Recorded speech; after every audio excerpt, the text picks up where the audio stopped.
All right, guys, on this episode on Rhythm and Roads, we have a very special guest. We have writer and director Ian Cole of wherever that may be.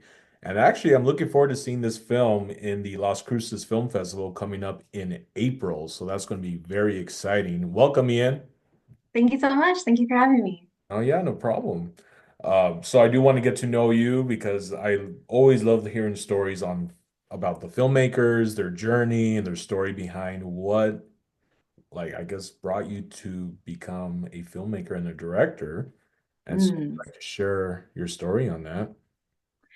I'll go back to childhood. It was my grandmother who also inspired the script of wherever that may be. Uh, Oh, okay. she she was very much a cinema lover, especially classic cinema. So she kind of introduced me into that world a little bit. Okay. And that was something that just stayed with me throughout my childhood. I started acting at 14, was Wow. always a writer. It was just something that's been a part of my life since the beginning. But I never really stepped into directing until this film. And the All right. person I always jokingly and lightheartedly blame, and I say blame lightheartedly, is Keegan Carnes. He was one of the filmmakers who really took the time to sit with me and answer all my questions about filmmaking from behind the camera. Like I said, I've been an actor, writer, but I Wow. never transitioned until this film. And he was very helpful, like I said. And he told me, he goes, "You're going to direct this. Just stick a flag in it." And I was like, "Okay." All I right. never questioned it. And here we are. Here we are. Wow. That's so since 14, you've been inspired by wanting to act and do all that. Was there ever a film that inspired you as well to want to direct? That's a hard one. I don't know if a film inspired me to want to direct. I just knew that I wanted to be in in Yeah. movies. I think like a lot of people do, in any capacity that I could. Wow. And it just happened to be acting first. Now, going back to your childhood, are you from Las Cruces or where you from? I'm originally from Houston, Texas, but my family is from Texas. Las Wow. Cruces, Okay. Houston. But all of my family is here in Las Cruces, and my parents grew up here. This is their home. It's my home now too. And yeah, they went off to Houston, had me, came back, and now this is where I call home. Nice. And I actually like Las Cruces. I've never been to Houston, but I've only been to Austin. But yeah, Yeah, I've heard good things about Houston. that's pretty cool. It's a lot more humid, a Yeah. lot more humid, a lot more busy, but that's the one thing that I do appreciate a lot more about Las Cruces. It's the more, I guess, a slower pace, but even though there's still so much to do, I Right. like that you get the option to choose, what to do, where to go, who to be surrounded by, that type of thing. Yeah. And being in Las Cruces, actually, I love Las Cruces because of what like New Mexico is known for. But Las Cruces definitely grown, and I have to give that to how awesome that is for you guys. You guys have Oh yeah, film studios out there. There's a lot more films being done. So, and then of course the great University of NMSU. yeah, So, yeah, you're in a good spot. So, I think so too. yeah. All right. So I do want to get to some questions that I have for you. One is, what are your goals as a filmmaker for your next film project? Ooh, for my next film project, I was just asked this recently, and I'm focusing on festival season for the film, wherever that may be. My goal as a filmmaker in general, I think, is just to do what we're doing now, is to open up conversations and dialogues about things that m- maybe people haven't heard about before, or maybe it's an uncomfortable subject, Okay. because at least in my heart, what I feel is that it's important that we see the humanity in each other. Mm, And I don't think we can lose that. And mm. that's why I like what we're doing is just opening up the conversation to just see and get to know each other and about our lives. Oh, good answer. I like that. Well, Yeah. getting into about that subject, I do want to get into more of your film, wherever that may be. If you can go ahead and share what the film is about. And wherever that may be, it's a story We follow the journey of Rose, a young woman whose life is turned upside down when her health takes a turn. Oh She man. moves back in with her grandmother named Jo, and the two women's dynamic challenges a stereotype of what it means to be healthy. And it's also a bit of a role swap of what society typically expects of women their respective ages. Mm, That's the synopsis. But for me, the overall theme, I think, is when we feel lost in life, because mm, that's something I think everybody can relate to at many points in our life. mhm. I can relate to that as well. Yeah, so my goal with that film in particular is just to infuse a little bit more hope into the world. That's my hope. Okay. And so you were telling me earlier before we started about the certain illness, right? That Mhm. want to elaborate with that, what it pertains to the film? Sure. Well, the film is loosely based on my life. Some things are real events and some are fabricated, but it's taken all from my life. Okay. I am a person who has chronic illnesses. I deal with chronic pain. I Wow. have dynamic disability, which means that sometimes I need a mobility aid and sometimes I don't. I don't get to decide when that is. It's just one of those things. The film talks about feeling lost in life under the context of a chronic pain or chronic illness that we don't really go into detail because there's so many people within my community who have similar symptoms but Mhm. different different illnesses. So we all relate, I think, in some way or another. Wow. Getting back to where you say you kind of feel lost in life, the did you always like you really felt that strongly where you were like, I don't know what to do and Oh my yeah. path, the journey I'm on, I just feel very like stuck. A hundred, Yeah, 100. 100%. Because I'm 32 now. I'll be 33 this year. And when Oh, I first started to get sick, I was 23 and I wow. was very physically strong. That was a huge part of my identity. Unfortunately, it was something that I was like, oh, I'm the strong one. I'm the one that can lift these heavy things and do, the one that people call. So it was, at least I see it now, a huge part of my identity that was shaken to the core when I couldn't open up my own water bottles, when I couldn't Oh, geez. grip things the same way that I could, like sweeping, just Wow. everyday tasks that became harder and harder and harder until one day I couldn't get up off the floor. I'll Wow. never forget that day. It was terrifying, but at the beginning of it all, I would Google and try to find people because I knew I wasn't the only one out there who was going through this. I didn't know what I was looking for, but I knew I wasn't the only one. Yeah. And when I saw people, I found the chronic illness community online, and there was people sharing their stories, and they were talking about how they had been ill for 10 years or 40 years or 20 years. But when I thought of when they said 10 years, I was like, I can't do that. I can't do this for 10 years. And here I am. It's my 10th year. It's 10 years.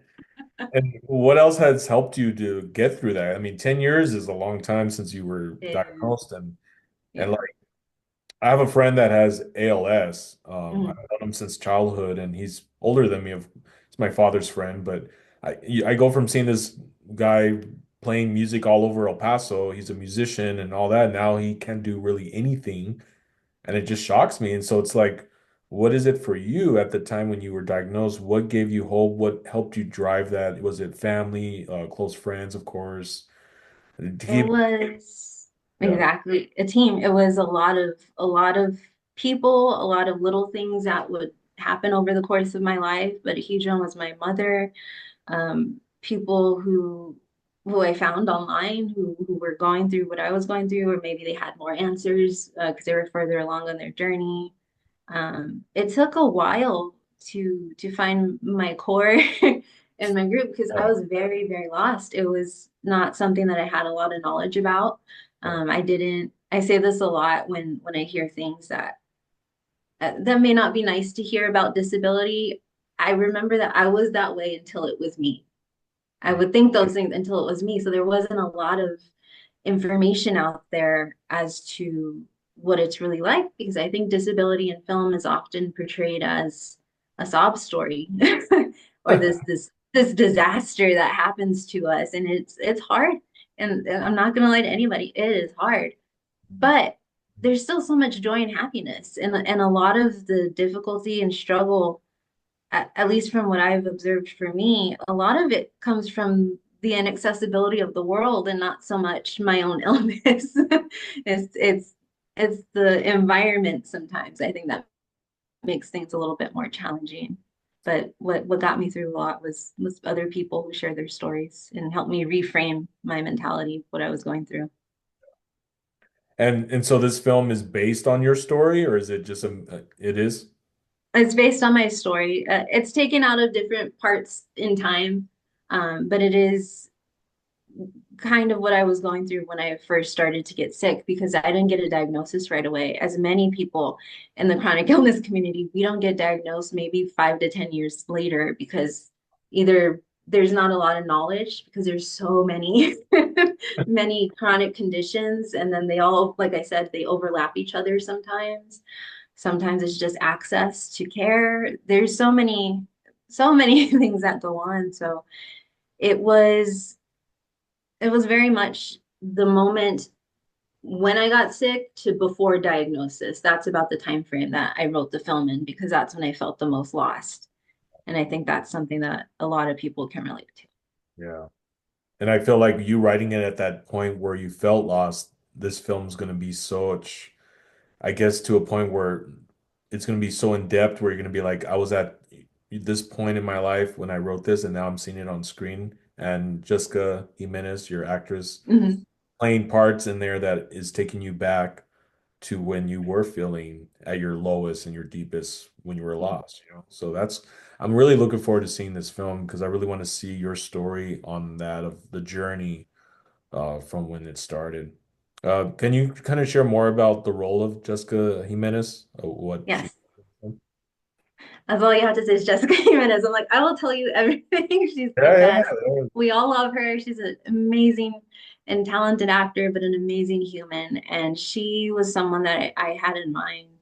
I think long she and Janice, who plays Kimberly, her best friend in the film and in real life, they were two people I had in mind before I knew they were actually best friends in real life. how that worked And out, they had the image in my head of what I was typing, but then I also got to work with Jessica on a short called Iris, that was directed by Roman Sanchez, and he also helped me when I was writing the script a little bit too. Both of them did. So she was an instrumental, both of them were instrumental roles in the creation of this. And she was there when I pitched the idea at last was it 2023 Pitch Fest for Femme Frontera, I believe.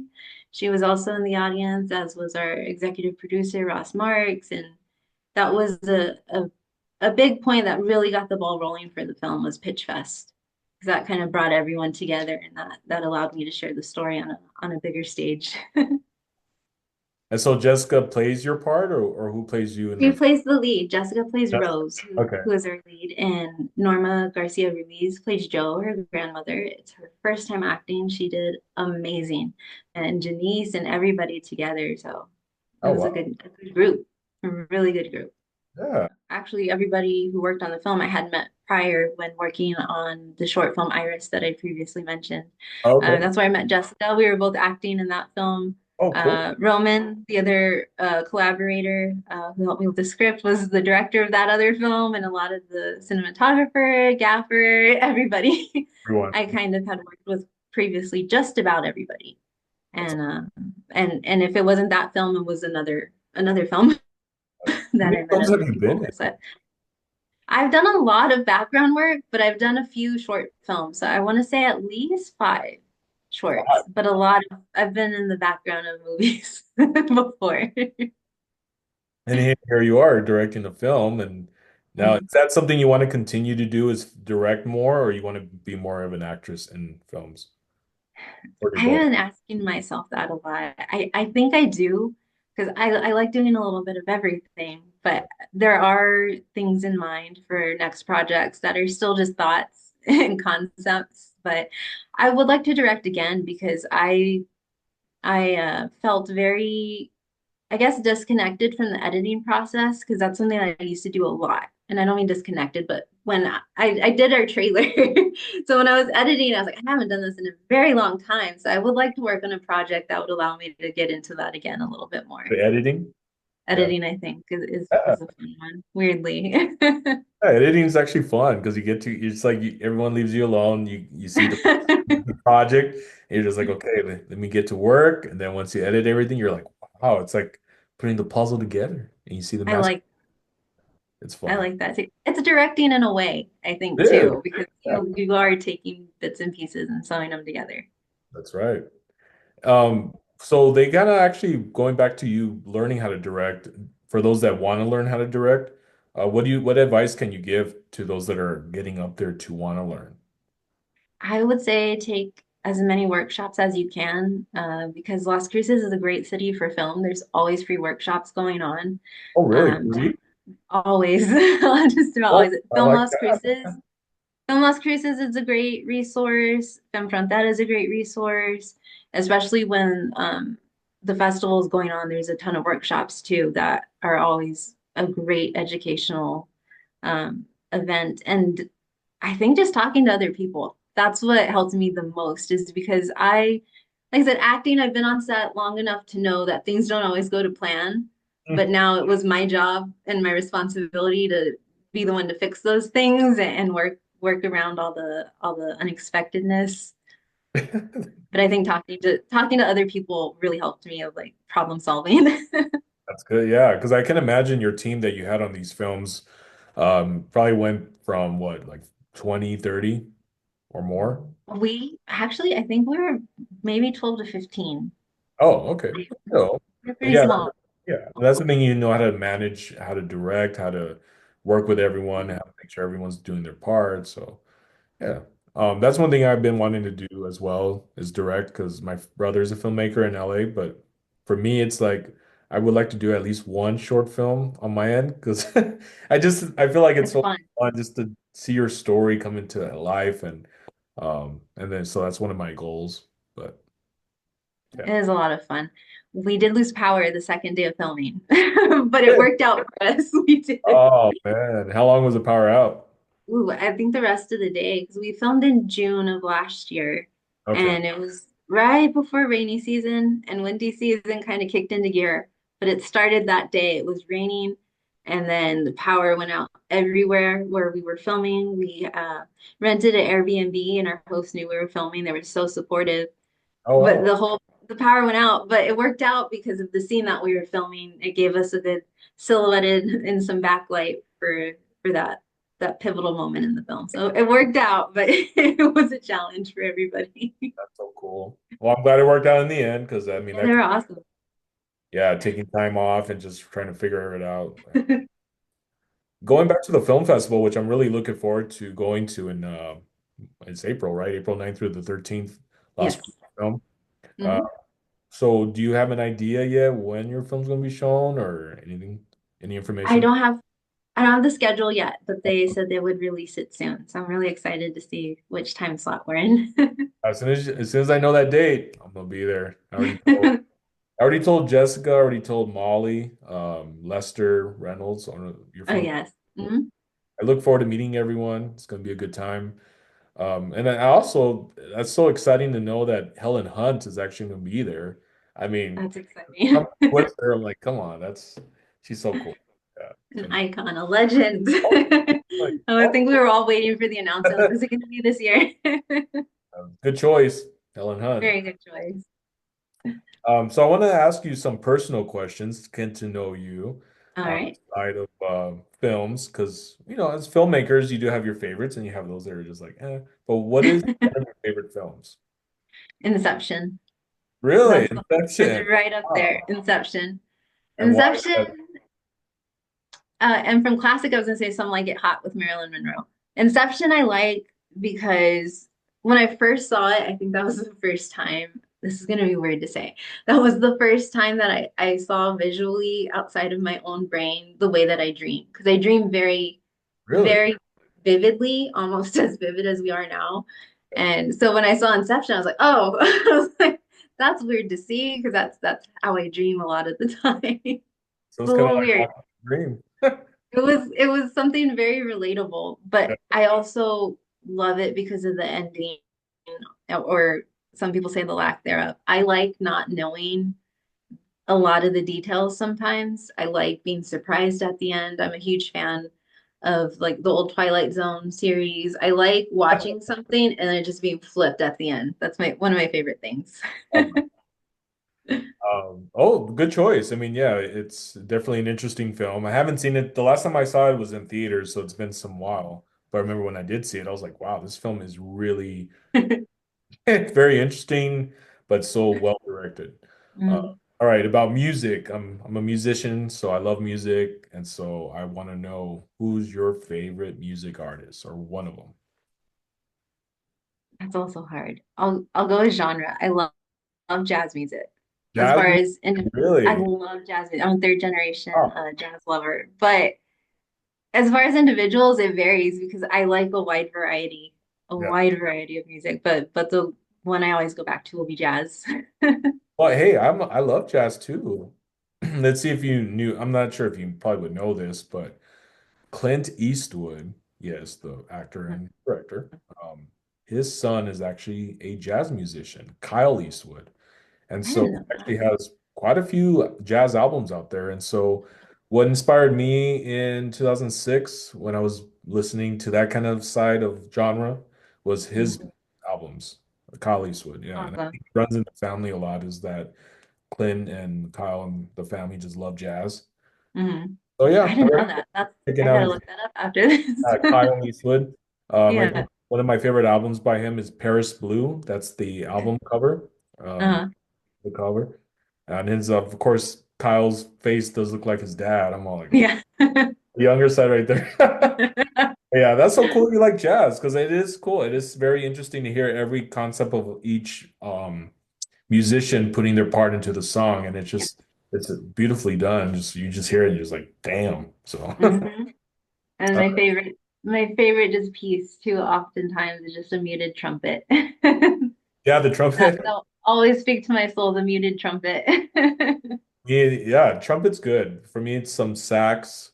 Yeah. Uh, the bass is just when it's played, Yeah. just oh, yeah. Well, here I'm gonna say this and then we'll move on to the next question. Actually, this past December, I was listening to the Charlie Brown Christmas album, Yeah. and it's very jazzy, right? And I'm Mm. just like, I've never listened to the album, and I never, my first time seeing this film was this past December. Like I've always heard of it growing up. I don't know why I have not seen it, and then I finally was like, you know what? I'm going to watch Charlie Brown Christmas. My And so God. I watched it. I was like, wow, the songs are actually catchy. I looked up the album and I just fell in love with the jazz music. I was like, this is so good. So, yeah, I'm a fan. Yeah, so I agree with the little piano.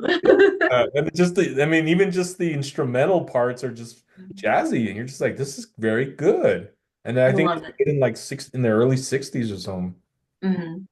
That's also too why I think I fell in love with classic cinema as well, because of the soundtracks are always, not always, but most of the time very jazzy or big band and swing and that type of genre, which I've always loved. Yeah, that's true. Very in the older films back when there were big bands, and yeah, that's very true. Oh, Okay, let's move on to the next question. One of my favorites. I can't wait for this. If you were to go to California, okay. you go Disneyland or Universal Studios? Ooh, I've never been to Universal. I've been to Disneyland Universal. Okay, and California Adventure. So I'd probably do Universal because I've never been. never been there. Okay, and I Yeah. would think because of Universal, because it's And majority that too. Yeah. they do have their film tour lot in the back, which is really cool to see. Of course, one of my favorite films, Back to the Future, always hands down. But they do have the clock tower, the original back then. I mean, back Mhm. then, so you could actually see it. That's So awesome. I That'd decided, be fun. oh, that's cool to see. Yeah. Yeah. Nice.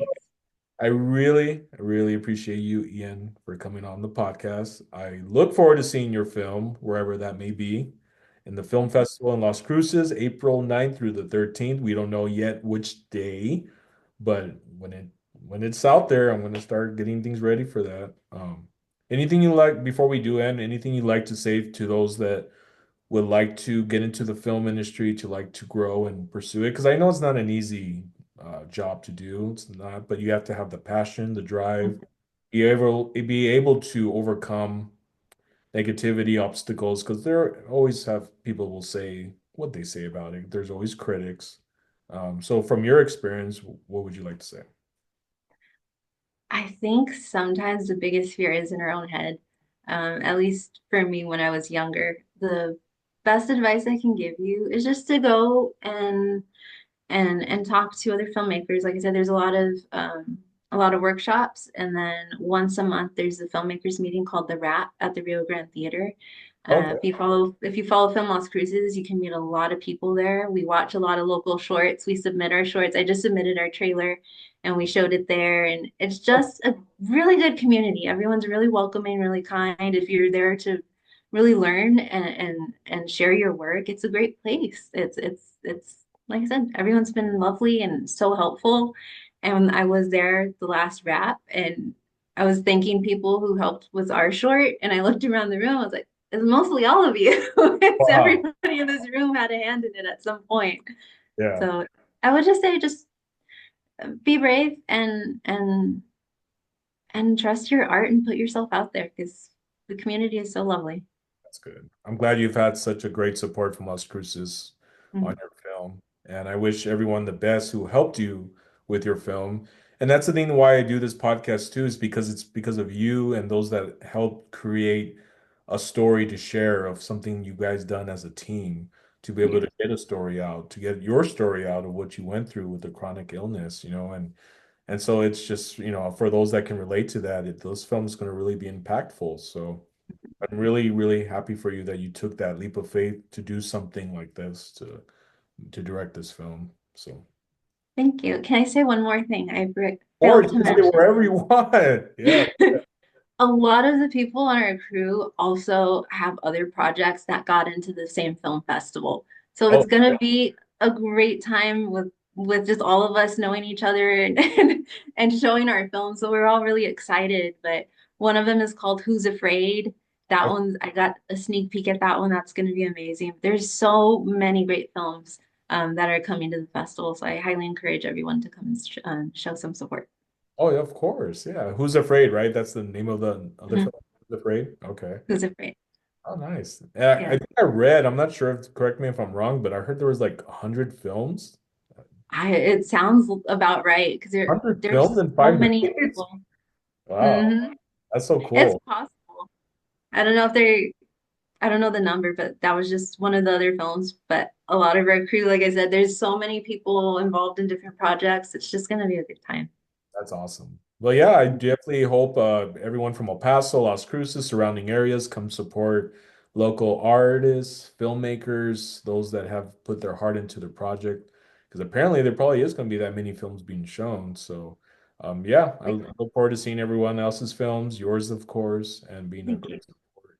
So it's going to be such a pleasure meeting you in person soon, and Jessica and Molly and Lester and other directors and people that everybody. will be fun. Yeah. I But thank you agree. so much, Ian Cole, for coming on Rhythm and Roads.